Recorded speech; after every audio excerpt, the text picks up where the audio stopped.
Hello, this is the Stephen Herreid Show by Catholic Vote, and I'm your host, Stephen Herreid. I wanted to talk to you a little bit about the sex abuse scandal in the church, and particularly the scandals surrounding the homosexual predator, Cardinal Theodore McCarrick, or former Cardinal Theodore McCarrick, because I'm afraid that some very wrong-headed people are trying to run away with the debate. Now, I'll use two examples.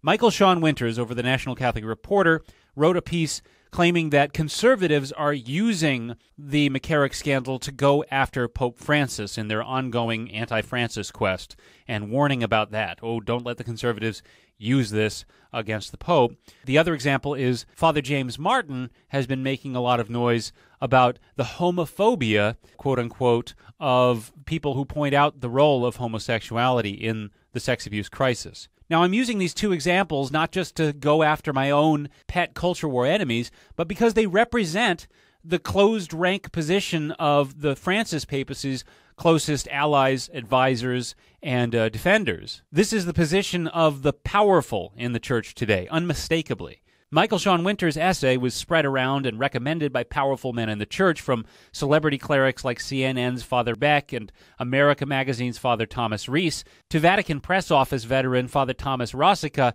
papal biographer Austen Ivereigh, and the current Vatican Communications consultant, Father James Martin himself. And these people have the favor not only of the current pope, but also of the most powerful secular elites. That's where especially Father James Martin's talk of homophobia comes in. For his LGBT messaging, Father Martin's been rewarded and celebrated in the halls of cultural and political power, from Hollywood to the New York Times. So not only does he have the backing of the Vatican and the church on earth, formally speaking, he also has the backing of the princes of this world, so to speak. And that goes for Michael Sean Winters' piece as well. So keep in mind, as the New York Times might put it, I'm punching up, and on behalf of vulnerable young boys and men, and I'm not picking on marginalized people of the type that these clerics, frankly, like to hide behind.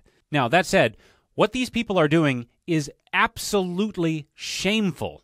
And I'll go further than that. This is exactly the kind of thinking out of which sex abuse cover-ups are made. I know, because I recognize the kind of language they're using.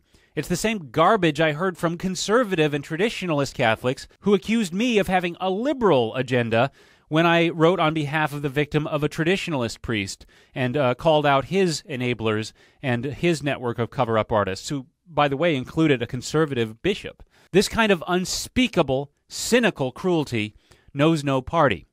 But advocacy for the vulnerable should know no party either. More on that later. Now, I say cruelty because it puts other priorities far above victims and potential victims of abuse. And in the middle of a sex abuse crisis, when real human beings are coming forward to talk about how abuse has ruined and continues to ruin their lives, it's inexcusable to do anything that would impede the process of investigating and clear-headedly commenting on the things that lead to the abuses. Now, at the outset of the Catholic sex abuse scandal in the early 2000s, we at least had the clarity and the prudence to speak clearly about the crimes that were being committed and about their victims. Father John Gagan, one of the first and probably the central clerical figure of the Boston Globe Spotlight series, was written up as a homosexual predator. Not one of his victims was female. In 2004, the John Jay College of Criminal Justice released a landmark study of the sex abuse crisis. As the Boston Globe reported at the time, the report found that of the 10,667 reported victims, 81% were male, and more than three-quarters of the victims were post-pubescent, meaning the abuse did not meet the clinical definition of pedophilia.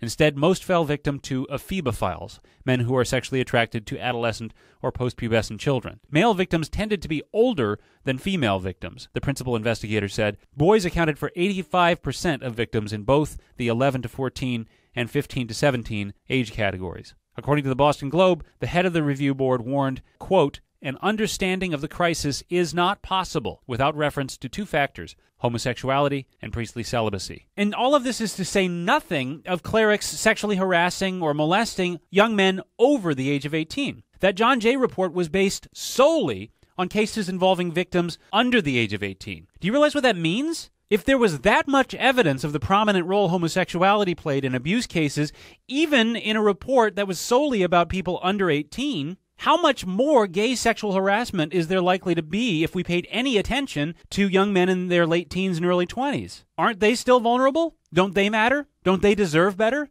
Well, I think so. Do you know what it's like to be sexually harassed, maybe not technically abused, by an authority figure like a priest in your late teens, early 20s? As it happens, I do. A friend of mine did too. In fact, he told me that a priest that we both knew got him drunk and started trying to seduce him on his 18th birthday. Now, technically, that's not the abuse of a minor, but it sure as hell is abuse as far as I'm concerned. It went to court, the priest was laicized, and my friend later committed suicide. Before that incident, the same priest used to hear my confessions. I remember confessing impure thoughts, as every young boy does, and he said, "What kind? Heterosexual or the other kind?" And then he would go out of his way to give me absolution by standing up and putting his hands on the back of my head at waist level. Another acquaintance of mine was accepted into seminary, and all of his buddies were confused. And they went to a priest who wrote him a letter of recommendation to the seminary and said, "Father, you know he's gay, right?" And they told this priest about how they would go out drinking with him, he would drink a lot, and then he would try to touch them inappropriately. Anyway, the priest shrugged it off. Now, his buddies were tough guys. They could take it. They were his peers, but what about when he's dealing with, say, an 18-year-old seminarian and he's in his senior year? You know, as the McCarrick scandal and the scandal, really, of his entire network of enablers continues to unfold, lots of seminarians are coming forward and complaining about that kind of sexual harassment, which in any other working environment would be considered sexual harassment and legally actionable, but the church is not taking it that seriously, or hasn't, it appears. Over at the Catholic thing, Brad Miner pointed out this week that he experienced plenty of sexual harassment from priests as a young convert. One priest I knew told me flatly that he was sexually abused on his first day in seminary by a superior.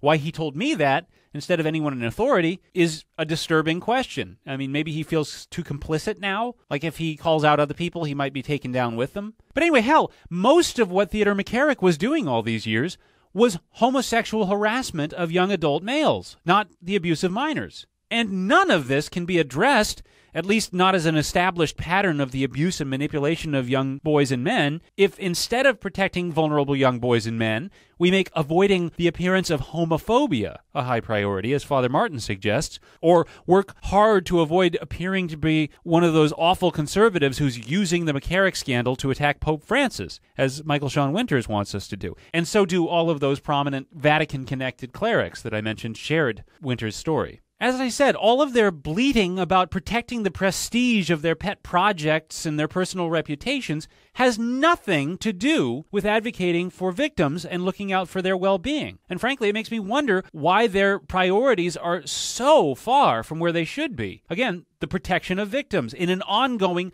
systemic abuse problem. Nothing should come before that, especially anything that might actively trip up our efforts to take on the abuse crisis squarely, whether that's Father Martin's misguided LGBT Catholicism, however much that project might get you kudos among powerful people in Manhattan and Hollywood, or maybe the Vatican, or Winters' desperate efforts to keep the Francis papacy from ever looking bad, which again is just a silly way of getting pats on the head from the powerful churchmen close to the Pope. You know, this whole thing reminds me of that horrific sex abuse cover-up in Rotherham, England. Something like 1,400 girls were raped by this horrible rape gang of Pakistanis. Now, it went on for a grueling amount of time.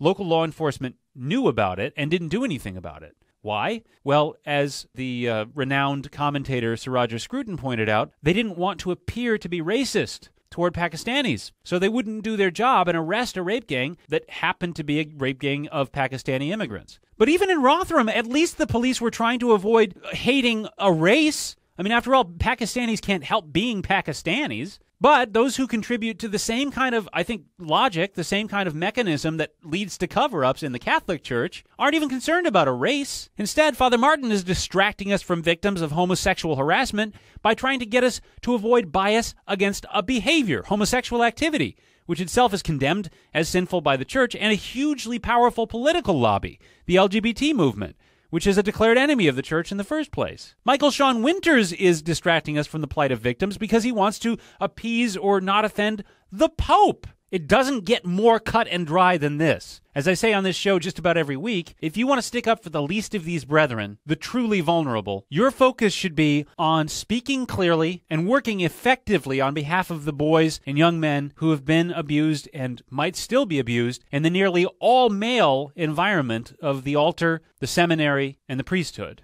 Just to drive it home, victims versus the most powerful prelates in the Church. faithful Catholics who are on the outs from the perspective of chancery offices in the Vatican versus papal biographers and palatial bureaucrats. I know whose side I'm on, and I know our Lord is on the side of the downtrodden, the obscure, and people with nowhere to turn, not with the celebrated and the well-connected.